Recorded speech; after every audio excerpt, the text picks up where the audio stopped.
दो तरीके के पार्टिकल होते हैं, that are scalar particles and vector particles. इनको डिफाइन करने के लिए एक मतलब एक छोटा-सा आपको एक तरीका जो है वो यहाँ पे डिफाइन किया है, आपको वो सही लगेगा और आपको समझ में आ जाएगा। अगर किसी पार्टिकल की स्पिन 0 है और पैरिटी 2 प्रकार की है, एक +1 है, एक -1 है। तो जिनकी पैरिटी +1 होगी, these are called as scalar particles. जिनकी पैरिटी -1 होगी, these are called as pseudo scalar particles. ये क्यों आपको बताया जा रहा है? समटाइम्स गेट के अंदर ये वाले क्वेश्चन जो हैं, वो आ सकते हैं।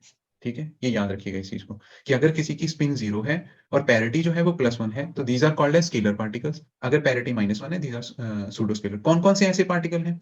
जैसे देखो, पायोन्स की बात करी मैंने, तो इनकी स्पिन क्या है? 0। कायोन्स की बात करी, स्पिन क्या है? 0। ईटा मेसॉन्स की बात करी, this is basically a property of the particle, जिसकी स्पिन जो है वो 0 रहेगी और पैरिटी जो है उसकी -1 होगी। पैरिटी -1 करने का यहाँ पे क्या मतलब है? सेम चीज़ जैसे मैंने आपको वहाँ पे बताया कि साई की वैल्यू -RT है। अगर मैं इस पे P अप्लाई कर रहा हूँ, तो ये मेरे को साई RT दे रहा है। With the value of his eigen value is +1, right? If okay this sir. type is coming on, then P is equal to -1. If P is equal to -1 and this psi RT is defined for a particle whose spin is 0, let's say if we define a parity on particle which is pions, अगर मैंने इसके ऊपर ये वाला function जो है वो apply करा, then we get it by the sign of -1 and the particle is at its same one. Why? इसकी जो हमारे पास इमेज होगी वो डिफरेंट आ जाएगी। इमेज को डिफरेंट करने का क्या मतलब है यहाँ पे? वो सिर्फ इतनी सी बात है कि आपने उसकी कैरेक्टरिस्टिक डिफाइन करनी है कि क्या ये पार्टिकल मूविंग के दौरान, जैसे आगे भी आपको बात आएगी, दो चीजें होती हैं, एक स्पिन होती है और एक होता है एंगुलर मोमेंटम। अब स्पिन के साथ उसका एंगुलर मोमेंटम कैसा रह रहा है? स्पिन तो मैंने बता दिया कि आपको या तो ऐसे हो जाएगी या ऐसे हो जाएगी। अब कई बार होता है कि हमारे देखने का नजरिया होता है, हम लोग यहाँ पे खड़े हैं, हम किसी पार्टिकल को देख रहे हैं, वो ऐसे आ रहा है, लेकिन ऐसे आने का मतलब क्या है? ये इस तरीके से देखिए, ऐसे घूमती हुई कोई चीज आपकी तरफ आ रही है। जैसे एक नट को हम लोग जब कसते हैं, तो दोनों की तरफ है। अगर कोई नट के नीचे वाली साइड बैठा है, उसको तो लग रहा होगा दूर जा रहा है, और जो सामने वाली साइड है उसको लग रहा होगा वो क्लॉकवाइज आ रहा है। तो डिपेंड्स अपॉन द सिचुएशन कि यहाँ पे उसको ऑब्जर्व किया जा रहा है या यहाँ पे ऑब्जर्व किया जा रहा है पार्टिकल को। जिस साइड भी ऑब्जर्व किया जाता है, उस वजह से इन चीजों को डिफाइन होते हैं। इसके आगे एक कॉन्सेप्ट आएगा which is called as helicity. अगर मैं बात करूं, स्पिन इक्वल टू 1 है और पैरिटी जो है वो -1 है, तो ये जो होंगे वो वेक्टर पार्टिकल्स होंगे। अगर मैं बोलूं स्पिन किसी की 1 है और पैरिटी जो है वो +1 है, तो दिस इज कॉल्ड है सूडो वेक्टर पार्टिकल्स। ठीक है, दो तरीके के पार्टिकल्स हैं। अब ये किन केस में होता है? Omega positive negative Z0। आप इसको कैसे डिफाइन सोच कैसे सकते हैं? पायोन्स, कायोन्स, एटम मेसॉन्स हम लोगों ने वहां पे बोसॉन्स करे हैं, और वहां से हम लोगों को पता चल गया कि उनकी स्पिन जो है वो 0 रहेगी और पैरिटी जो -1 करेगी। और जो इंटरमीडिएट वेक्टर बोसॉन्स है, मैंने ये वीक इंटरेक्शंस में डिफाइन करा, आपको अगर याद हो तो वीक इंटरेक्शंस थी, तो मैंने वहां पे करा कि इंटरमीडिएट वेक्टर बोसॉन्स। एक second,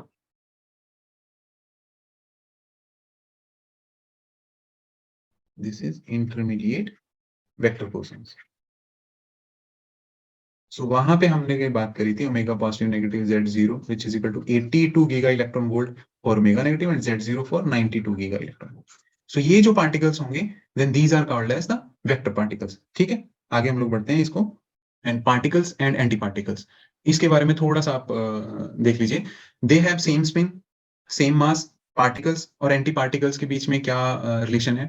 they have same mass, same spin होगी, लाइफ टाइम उनका सेम होगा, आइसोस्पिन उनकी सेम होगी। आइसोस्पिन जो होगा वो आगे डिफाइन किया जाएगा आपको। ठीक है, दे हैव ऑपोजिट चार्ज। अब ऑब्वियस सी बात है, एंटी है कोई पार्टिकल तो उसका चार्ज जो होगा वो ऑपोजिट होगा। दे मे हैव ऑपोजिट पैरिटी, कहने का मतलब फर्मियन एंड एंटी फर्मियन में अभी हमने पढ़ा कि उनकी हो सकता है कि उनकी पैरिटी जो हो ऑपोजिट हो सकता है, लेकिन बोसॉन्स के केस में नहीं है, तो इसलिए मैंने यहाँ पे ये लिखा कि they may have opposite parity. This is only the case of, किस चीज का केस है ये? पार्टिकल एंड एंटी पार्टिकल को थोड़ा सा समझना इसको। दे मे हैव सेम पैरिटी, उनकी पैरिटी सेम हो सकती है। कैसे? बोसॉन्स और एंटी बोसॉन्स में हमारे पास, हमने पहले ही बोला, कहां पे बोला ये वाली? बोसॉन्स एंड एंटी बोसॉन, ये यहाँ पे they have same intrinsic parity. ये यहाँ पे हम लोगों ने पार्टिकल और एंटी पार्टिकल को डिफाइन कर दिया है। When they come in contact with each other, एक they have opposite magnetic moment and helicity. अब हेलिसिटी का जो कॉन्सेप्ट है, मैं इसके बाद इसको डिफाइन करूंगा। इनकी ऑपोजिट मैग्नेटिक मोमेंट होती है। कैसे? म्यू एन की जो मैग्नेटिक मोमेंट होती है 1.91 Bohr magneton, and mu N bar की अगर मैं बात करूं, this is -1.9 mu N neutron के केस में, anti neutron. So this is a magnetic movement. तो कहने का मतलब है एंटी पार्टिकल और पार्टिकल की जो मैग्नेटिक मूवमेंट्स होती हैं वो डिफरेंट होती हैं, ऑपोजिट होती हैं। ठीक है, लास्ट वाला, when they come in contact with each other they annihilate and energy is produced. कोई भी पार्टिकल किसी अपने एंटी पार्टिकल के साथ जब वो कांटेक्ट में आएगा तो वहां पे अनमरस अमाउंट ऑफ हीट जो होगी वो प्रोड्यूस करेगा। This is called as omega, this is right. जैसे हम लोग आगे पेयर प्रोडक्शन और सारा वो वाली चीज करेंगे, वो आगे होगा। Now neutrino and anti neutrino, as we define it is difficult to distinct on mass, so helicity comes in picture. So अगर हम लोग बात करें, अब तक हमने बोला यार दो पार्टिकल्स हमें मिल रहे हैं, उनका सेम ही मास है, सेम ही स्पिन है, तो मैं उसको कैसे कॉन्सेप्ट में थोड़ा सा डिफाइन करूंगा। तो वहां पे ये वाला कॉन्सेप्ट आएगा जो मैं पहले थोड़ा सा जिक्र कर रहा था, कि स्पिन भी है और मोमेंटम अगर तो उनकी पैरेलल है तो हमारे पास हेलिसिटी को फाइंड आउट किया जाता है। अगर spin and momentum are parallel, then H is equal to S dot P upon modulus of S into modulus of P। ये उनका एक फॉर्मूला डिफाइन है। अगर ये दोनों पैरेलल में हैं, स्पिन भी और मोमेंटम भी, तो helicity is +1। If spin and parity, spin and momentum, this is spin and momentum are anti parallel, then H is equal to -1। अगर ये एंटी पैरेलल हैं दोनों, एंटी पैरेलल का मतलब SP is equal to minus of SP, सो ये वाला anti parallel होगा, तो SP is equal to minus of P। सो ये जो डिफाइन होगी चीज, इसको मैं बोलूंगा that H is equal to -1।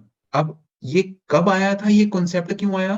Concept इस वजह से आया क्योंकि न्यूट्रिनो एंड एंटी न्यूट्रिनो को जब फाइंड आउट किया जा रहा था, कहां से? Reines and Cowan's experiment, Reines and Cowan's experiment,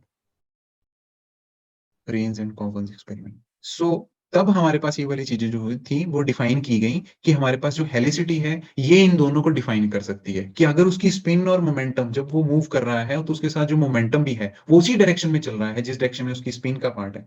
तो उसके बाद हम लोग ये डिफाइन करते हैं कि दीज आर एंटी पैरेलल और पैरेलल। तो for neutrino this helicity is -1 which is called as left handed. Left handed का मतलब क्या है? Counter clockwise. काउंटर क्लॉकवाइज मतलब अगर मैं बात करूं एंटी क्लॉकवाइज कोई चीज मूव कर रही है ऐसे, और counter clockwise clockwise this is right. तो उन्होंने यहाँ पे ये चीज डिफाइन करी, for anti neutrino this is +1, so this is right handed clockwise direction. क्या है ये helicity? It is a projection of spin on to direction of momentum. Spin की प्रोजेक्शन है डायरेक्शन ऑफ मोमेंटम के साथ, हम लोग हेलिसिटी को डिफाइन करते हैं, राइट। अब यहाँ पे एट द लास्ट हमारे पास अभी हम लोग जितने भी अभी तक पार्ट किया, ऑलमोस्ट 1 आवर शायद हो चुका है। हम लोग अभी जो भी अब तक के एग्जाम्स में इतने से पार्ट से क्वेश्चन आए हैं वो हम लोगों ने डिफाइन करने हैं।